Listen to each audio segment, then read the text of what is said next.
ایک صحابی حضور کی خدمت میں حاضر ہوئے، عربی تھے، دیہات کے رہنے والے تھے۔ انہوں نے حضور کی بارگاہ میں ایک بات عرض کی کہ حضور اسلام کے حکام تو بہت سارے ہیں، آج بھی اگر آپ دیکھیں تو کتابیں بھری پڑی ہیں۔ پھر حضور ارشاد فرماتے تھے، صحابہ اس کو سنتے تھے، محفوظ کرتے تھے، آگے بیان فرماتے تھے۔ ان کا بہت سارے احکام ہیں اسلام کے، میں ایک دیہاتی شخص ہوں، مجھے کوئی ایک بات ارشاد کر دیجئے جو میرے لیے کافی ہو۔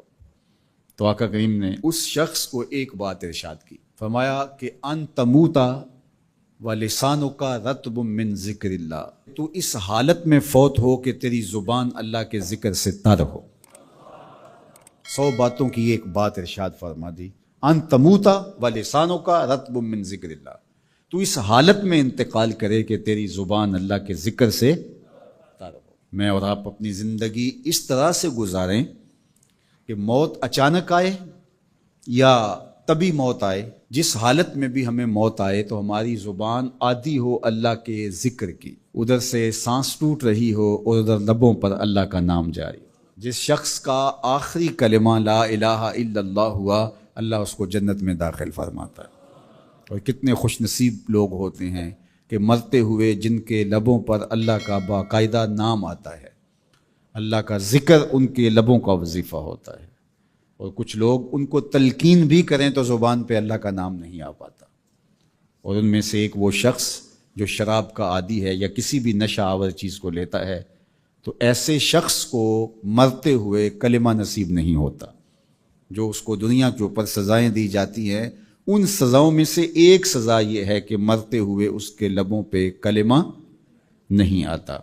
اور علماء نے یہ بھی لکھا ہے کہ جو بے نماز ہے، نماز نہیں پڑھتا، مرتے ہوئے اس کے لبوں پہ بھی کلمہ جاری نہیں ہوتا۔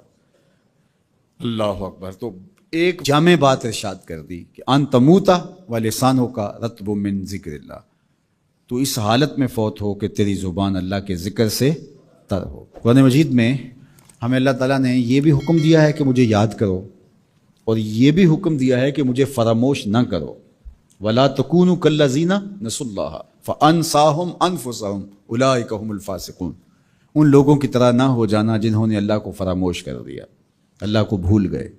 جب کوئی خدا کو بھول گیا تو خدا پھر اس کو فراموش کر دیتا ہے، اور اس کی سزا کیا ہے کہ وہ خود فراموشی کا شکار ہو جاتا ہے، وہ اپنے آپ سے بھی آگاہ نہیں رہتا۔ تو ہمیں جو حکم دیا گیا وہ ہے اللہ کو یاد کرنے کا۔ تو یاد کرنے کا ایک مفہوم یہ ہے کہ اللہ جل شانہ کی اطاعت کی جائے، اس کی فرما برداری کی جائے، اس کے احکام پر عمل پیرا ہوا جائے، نہ یہ ہے کہ اس کے احکام کو فراموش کر دیا جائے۔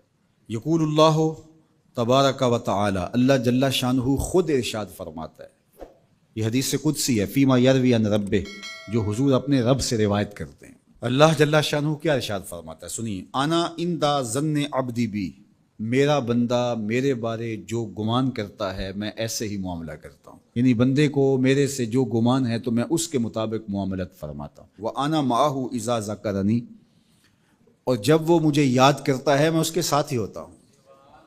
جب میرا بندہ مجھے یاد کرتا ہے تو میں اس کے ساتھ ہوتا ہوں۔ فَإِذَا ذَكَرَنِي فِي نَفْسِهِ ذَكَرْتُهُ فِي نَفْسِي، جب وہ مجھے اپنے دل میں یاد کرتا ہے تو میں بھی اسے اکیلے یاد کرتا ہوں۔ کتنی بڑی بات ہے کہ کسی کو رب یاد کرے، اللہ اکبر۔ کہا جب وہ اکیلے مجھے یاد کرتا ہے تو میں بھی اس کو اکیلے یاد کرتا ہوں۔ وَإِن ذَكَرَنِي فِي مَلَئٍ ذَكَرْتُهُ فِي مَلَئٍ خَيْرٍ مِّنْهُمْ، اگر وہ مجھے مجمع میں یاد کرتا ہے، لوگوں کے ہجوم میں یاد کرتا ہے، تو میں بھی اسے مجمع میں یاد کرتا ہوں جو اس مجمع سے بہتر ہے، اس اجتماع سے بہتر ہے۔ یہاں نیک بد گناہ گار سارے طرح کے لوگ ہیں، لیکن میں فرشتوں کے اجتماع میں یاد کرتا ہوں۔ اللہ اکبر۔ کیا منظر ہوتا ہوگا کہ جب اللہ فرشتوں میں کسی بندے کو یاد فرما رہا ہو، اللہ اکبر۔ اور ایک حدیث میں جو ہے وہ اس کے پھر آگے لفظ جو ہے یہ ہے، میرا بندہ میری طرف اگر ایک بالشت چل کے آتا ہے تو میں ایک ذرا آتا ہوں، اور میرا بندہ میری طرف اگر ایک قدم آتا ہے 70 قدم آتا ہوں، اور اگر میرا بندہ میری طرف چل کر آتا ہے اتیتہ ہر والا، میری رحمتیں دوڑ کے استقبال کرتی۔ اللہ اکبر۔ تو کتنی کرم نوازی ہوتی ہے جو اس کو یاد کرتا ہے۔ تو یاد کا چراغ کبھی بھی بجھنا نہیں چاہیے۔